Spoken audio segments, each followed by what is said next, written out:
Welcome to the next episode of the Advocates Lounge podcast. My name is Eleanor. I am a family law barrister here at Deer Street, and my practice focuses primarily on financial remedies and private children law. Today I'm going to be giving you a financial remedies update from the summer of 2025. The first case I'm going to be discussing with you is the case of PN and SA. This was a judgment of Mr. Justice Cobb from the 23rd of May of this year. This was a final hearing and the order made is understood to have been the third largest in financial remedies proceedings in the English and Welsh jurisdiction. So it's not your run-of-the-mill ordinary case that we deal with on a day-to-day basis. It is a very high net worth case. Now, we all know that following the 2010 Supreme Court decision of Radmacher, the Family Court has endorsed both prenup and postnuptial agreements, so long as they are freely entered into with the benefit of legal advice, financial disclosure, and that each party has a full appreciation of its implications, unless, in the circumstances prevailing, it would not be fair to hold the parties to their agreement. Now, pre- and post-nuptial agreements are not binding in all cases, as we know, and the fairness of upholding any particular agreement will be considered by the court on a case-by-case basis. In this case of PN and SA, that this decision cements that agreements which do not abide by the clear legal framework will be subject to proper legal scrutiny and subject to challenge. So to give you some background on this case, this is a husband and wife who are in their late 40s. They have 3 children aged from 9 to 17. They met in 2002 and married in 2005, so this was a marriage of nearly 20 years. Prior to marriage, they lived in country A. They were both of very modest means, and the wife even described herself in the final hearing as very poor. The husband was a serial entrepreneur during the marriage, and he and his business partner founded a company in 2012, which was floated on the NASDAQ and which made the parties, quote, rich beyond their wildest dreams. Now, at the time they separated, they had a total wealth of, wait for it, £1.5 billion. And by the time of the final hearing, their wealth stood at circa £520 million. So this really is a high net worth case. The husband and wife in 2018 decided to relocate to England. That was for 2 reasons. Firstly, due to their humongous wealth for safety reasons. And secondly, they wished to give their children an education in England. But to avoid attracting significant tax consequences from relocating, the husband spent a year living in country B. He sold a company during this time, and the clean capital from that sale was then placed into a trust, which was intended to be loaned against to generate clean funds. Now, the parties were advised that if the wife was going to remain in England, whilst the husband was in country B, they needed to sever their community property regime, which they were subject to in country A when they were married, and to prevent jeopardising the tax avoidance scheme. Now, as a consequence of this tax advice in 2021, the husband and wife entered into a post-nuptial agreement which provided for the equal division of their assets, but also provided for a separate property regime. Not long afterwards, actually, in 2022, the husband and wife separated, with the wife issuing for divorce on the 2nd of September of 2022. That then led to further negotiations, which led to the separation agreement of 2023. And those are the 2 documents which are a primary focus in this case. The postnuptial agreement of 2021 and the separation agreement of 2023. Now, the separation agreement of 2023 provided that most of the husband and wife's assets would be held in the family's 2 existing trusts to be managed by the husband. So these 2 documents were very different. Now, in October of 2024, the parties engaged in a 2-day private FDR before Sir Philip Moore, but the parties were not able to resolve the dispute, and therefore the final hearing was listed. So the key issues that Mr. Justice Cobb had to determine in this case were firstly whether the court should give effect to the 2021 postnuptial agreement when determining the wife's claim for financial remedies. The second issue was whether the court should give effect to the 2023 settlement agreement when determining the wife's claim. The third issue was what the tax implications of the proposals of the parties, what would they be, and how should those be managed. And finally, and ultimately, what is the reasonable and fair reward as to do justice to the parties? Now, given the 2021 agreement was practically for the equal and fair division of the assets, the wife sought to enforce the 2021 postnuptial agreement, and the husband sought to enforce the 2023 separation agreement. Although it is worth noting that the husband's open proposal did differ from the 2023 separation agreement. The husband argued that the separation agreement was a considered, updated agreement on asset division, whereas the wife's case, what she argued, was that the 2023 separation agreement, she was pressured from the husband, and that was something she signed as a result of undue influence.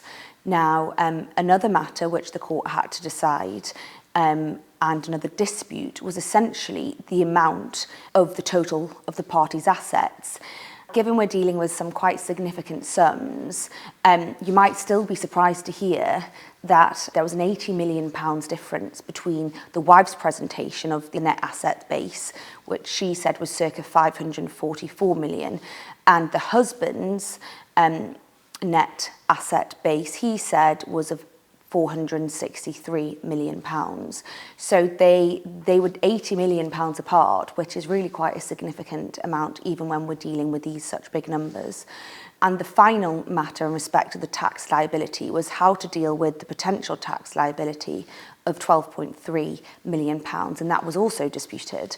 The wife proposed a reverse contingent lump sum mechanism to deal with a potential tax liability and did not propose discounting the assets to reflect the liability, whereas the husband proposed an escrow account to be set up for the tax liability. So those are the key areas of dispute which, as I've said, Mr. Justice Cobb had to grapple with during this case. So the result. Mr. Justice Cobb found it was unfair to hold the wife to the 2023 separation agreement, but in contrast, there were strong reasons to give weight to the 2021 postnuptial agreement. It was expertly negotiated and drafted, with each party having received independent legal advice. He drew on the very known case of Edgar and Edgar and Radmacher and Granatino, which I've already referred to. And Mr. Justice Cobb was very clear that while separation agreements carry weight, they must be freely entered into, and in this case, the wife's will had clearly been overborne. Now, if you read the judgment, it does make for quite interesting reading, and I think it's very clear which party comes off clearly better. In respect of the 2023 separation agreement, Mr. Justice Cobb found that the wife had been subject to emotional, psychological and financial pressure, including threats that the husband would explode the offshore trust and structures and destroy their fortune through punitive tax events if she did not comply.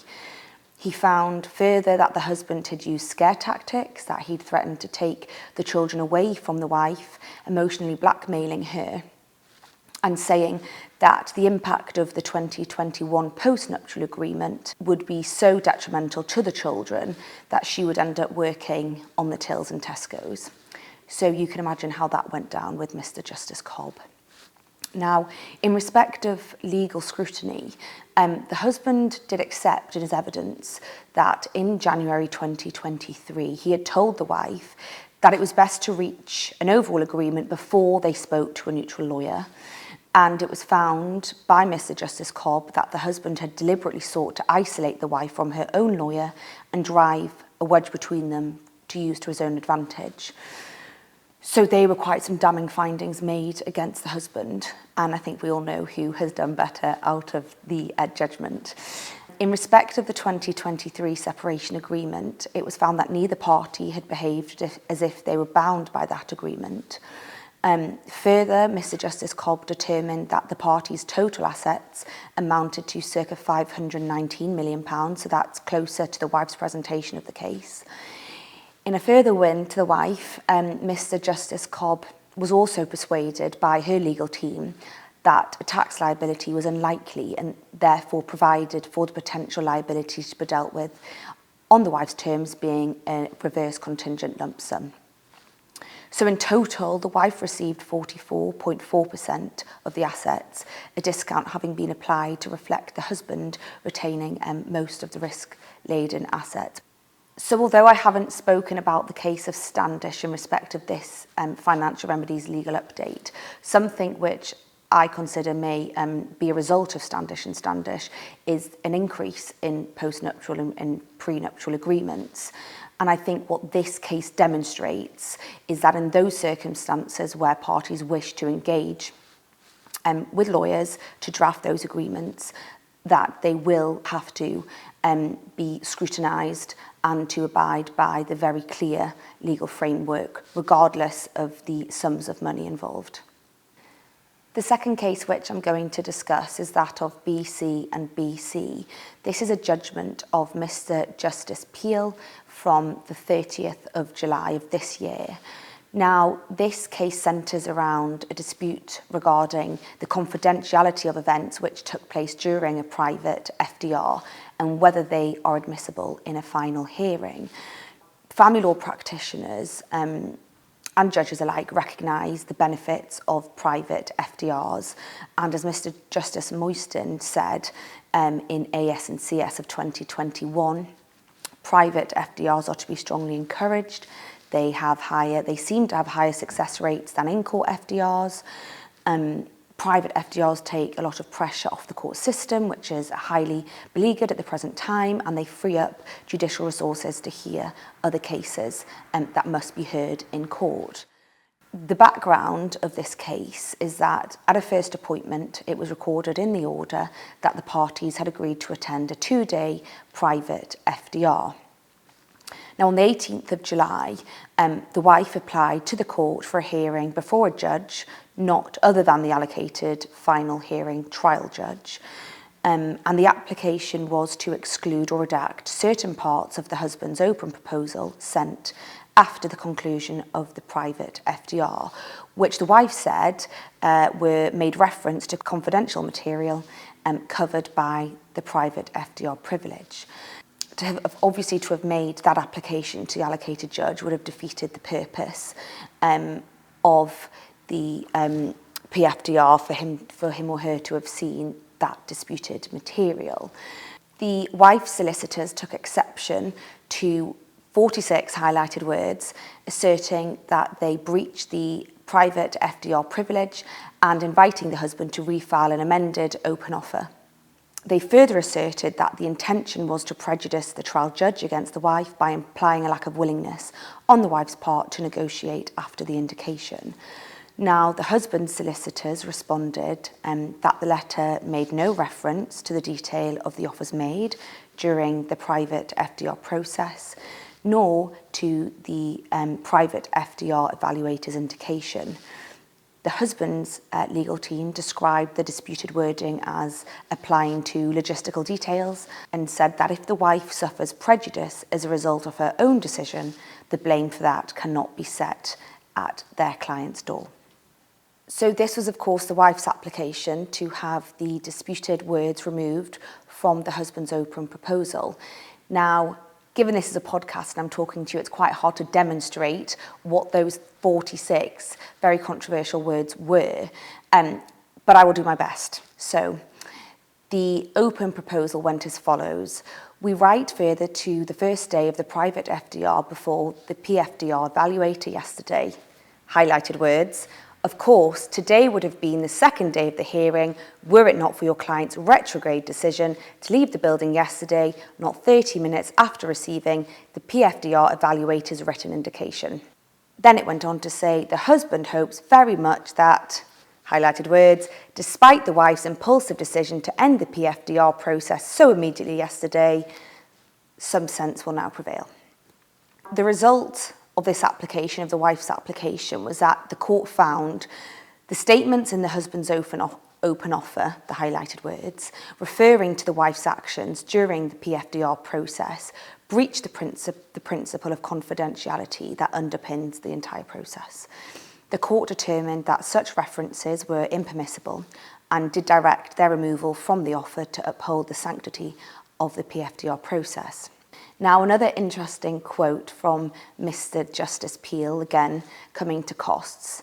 It's not quite the £5.5 million of costs we had in the previous case, but what he said was, I note that the combined costs for this discrete application are £37,000. Even for people who have wealth, which is vast by most standards, that is a startling sum to be spent over a total of 46 words.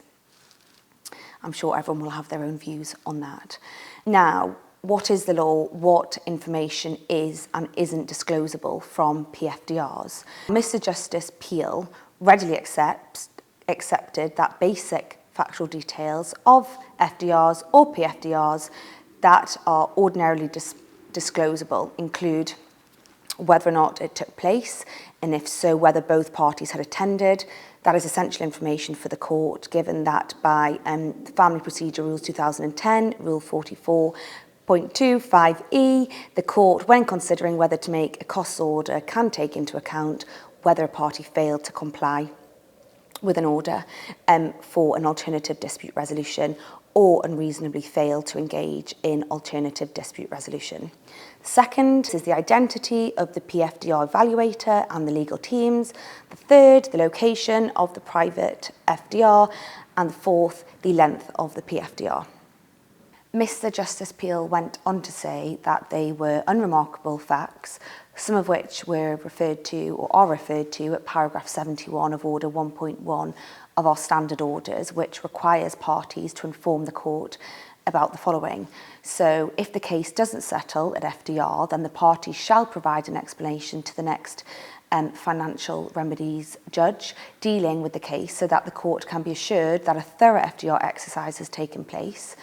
This explanation should not include reference to any without prejudice positions, but should give the date of the PFDR, the identity of the tribunal, and how long the hearing and negotiations lasted. Now, what the husband relied upon was paragraph 8 of the Financial Remedies Court Primary Principles, issued and updated in January of 2022 by Mr. Justice Moyson and His Honour Judge Hess.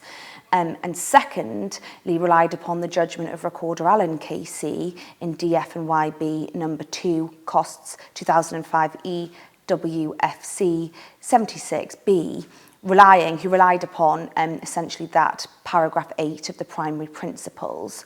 Now, of course, Recorder Allen is a judge sitting in the lower court, and so that is a decision which is not certified as citable as an authority.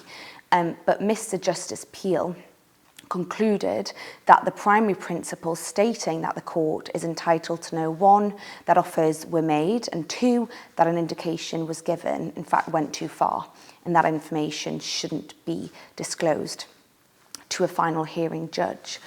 Mr. Justice Peel went on to say that those matters, as described by the husband's solicitors as merely logistical details, are not, that they strike at the heart of what takes place in a private FDR. And when the husband's solicitors said in correspondence that if the wife suffers prejudice as a result of her own decision, the blame for that cannot be set at our client's door, Mr. Justice Peel said in his judgment that revealed the potential effect of the writing of these words. That was a bit of an own goal. Now, a warning to you all. Mr. Justice Peel concluded this case in his judgment with the following: that this case demonstrates why, to his mind, the integrity of the FDR and the PFDR process requires full report for confidentiality. To repeat, he said, the essential principle is that what is said and done at a FDR or a PFDR cannot subsequently be deployed by either party. And the real meaty part of his warning is this. He was told, he says, that there is or may be a practice developing of parties attending a court hearing after the PFDR and one blaming the other for the PFDR coming to an end, in particular asserting that the PFDR ended when the other party left after the indication. without further negotiating. He says, if there is such practice, in my view, it should cease. Not pointing any fingers or blaming anyone, but that is just a warning for Mr. Justice Peel as to what should and shouldn't be happening when these cases get to a final hearing. Now, the final case I'm going to discuss is that of BY and GC 2025 EWFC 226. Now, this is the judgment of Nicholas Allen, KC, sitting as a Deputy High Court judge. And this was the husband's Daniels and Walker application to rely on expert evidence that valued the main business interests at £7.1 to £7.3 million less than the single joint expert. The husband's expert considered that the single joint expert's methodology was wrong. And Mr. Nicholas Allen, KC, reaffirmed the long-standing principles from Daniels and Walker, supported by GA and EL, and of course BR and BR. So a bit of background on this case. The first appointment was held in July 2024, and the court directed the parties to jointly instruct PwC as a forensic accountant to value the business interests of both the husband, 19 interests, and the wife, had 4 interests. PwC provided their valuation reports for Company A and other entities in April 2025 and for Company B in May 2025, so only a few months ago. The reports were extensive, perhaps unsurprisingly, totalling over 315 pages with a further 60 pages of responses to questions from the parties in May 25. A private FDR appointment was held on the 6th of June of this year, following which, on the 10th of June, the husband instructed a new expert, FRP Advisory. Now, that report was received on the 1st of July, with the FRP Advisory valuing the first company at approximately, as I've already said, £7.1 to £7.3 million less than it had been valued by PwC, and valued the second company £816,000 less than the PwC valuation. On the 1st of July, so on the same day that the husband had received that report, he issued an application to rely on the FRP Advisory report. Now, the husband argued that the report was necessary for the fair computation of the assets and criticised the report of PwC based on the methodology and assumption used to value the 2 businesses. The wife, perhaps unsurprisingly, resisted the husband's application for several reasons, some of which I include, but these aren't all of them. 1, the proximity to the final hearing. 2, the fact that the husband's expert relied on management accounts to May 25 that were not available to PwC, and they argued it would be wrong to challenge the single joint expert's methodology based on evidence that they hadn't seen. Now, the law. Daniels and Walker case of 2000, a civil case, has been the leading authority on this issue of experts for now 25 years, so quite some time. We all know that the parties may seek to rely on a second expert only if they have legitimate grounds for challenging the single joint expert's report and opinion, and this must be done by an application and in accordance with the procedural rules. In deciding whether to grant an application for a further expert, the court will balance the interests of justice, proportionality and procedural fairness in deciding whether to permit departure from the single joint expert route. Now, Lord Wolfe, Master of the Rolls, established that a party is not automatically barred from obtaining a second expert report simply because they agreed to a single joint expert. He set out a general approach stating that a single joint expert report is merely the first step, and that a dissatisfied party should be permitted to obtain further evidence if their reasons for doing so are not fanciful. The ultimate test being whether it would be unjust to refuse permission considering the overriding objectives of the CPR. Now, the case of GA and EL is Mr. Justice Peel's decision and judgment and established a clear multi-layered test beginning with the core principle of necessity, which is the starting point for any application to deduce further expert evidence is Family Procedure Rule 25.43, which states that permission can only be given if the evidence is necessary to assist the court to resolve the proceedings. Now, Mr. Justice Peel adopted the definition of necessary taken from children's cases, describing it as a concept that has the connotation of the imperative, what is demanded rather than what is merely optional or reasonable or desirable. Now, to determine if the evidence is necessary, the court will then apply the principles from Daniels and Walker, with focus on the list of non-exhaustive factors from the well-known case of Cosgrove and Eleanor and Patterson and Eleanor of 2001, CP LR 177. So those factors are firstly the nature of the issue or issues, secondly the number of issues between the parties, thirdly the reason the new expert is wanted, fourthly, the amount at stake, and if it is not purely money, the nature of the issues at stake and their importance. Fifthly, the effect of permitting one party to call further expert evidence on the conduct of the trial. The sixth factor being the delay, if any, in making the application. The seventh, any delay that the instructing and calling of the new expert would cause. The eighth, and any other special features of the case, and finally the ninth factor being the overall justice to the parties in the context of litigation. Now, Mr. Justice Peel emphasised that the overall justice to the parties is the ultimate task of the court and is highly fact sensitive.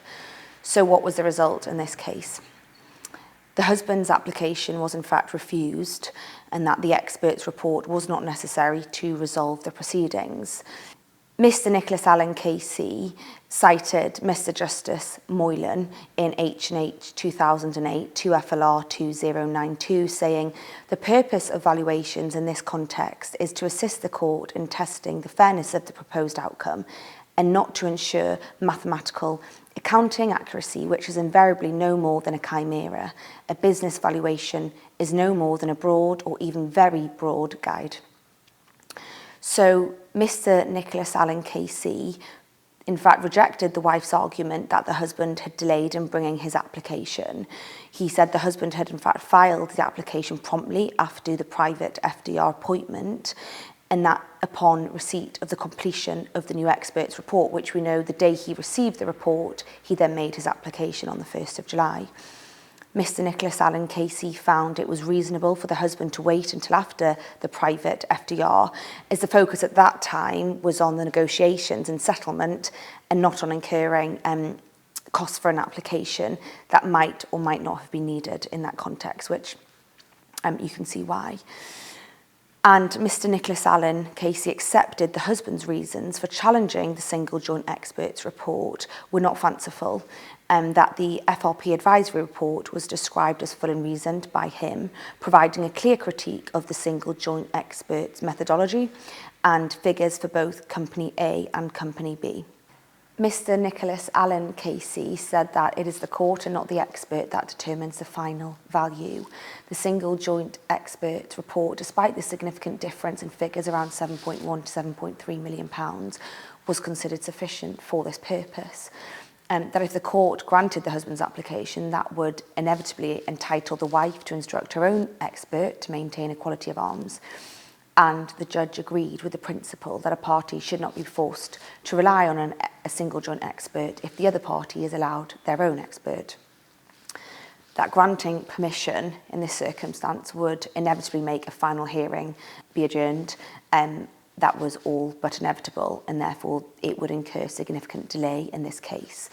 And that the tight time frame before the final hearing, coupled with the wife inevitably wishing to instruct a new expert from the off, would mean it was highly unlikely that all the experts could produce reports, meet, prepare a joint statement in time for the final hearing at the end of September, which was also listed to be in front of Mr. Nicholas Allen KC.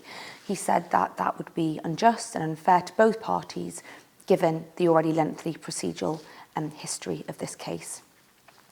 Now, the husband's approach of challenging only 2 of the 23 entities valued in PwC's report was deemed proportionate by the judge, but that this could lead to unfairness, as not all entities would be valued as of the same date. Mr. Nicholas Allen KC then adopted the wife's secondary position that the additional information, so the May 2025 management accounts, should be sent to the single joint expert PwC for them to consider and provide an updated view on the valuation methodology. This was seen as a proportionate approach that would still allow the court to have a more complete picture without the need for a full second expert and the associated delays that came with that. So that is my financial remedies update for summer of 25. You may be wondering why I haven't included the landmark decision of Standish and Standish. Now that is because myself, pupil barrister Zachary Fixter and our colleague Crispin Oliver did an online webinar discussing that landmark judgment a few days after it was published. I hope you have seen that, but if you haven't, please do contact the clerks who will be more than happy to send that out to you. Now finally, thank you so much for watching. I really hope you found it helpful, and please do look out for and listen to the next episode of the Advocates Lounge.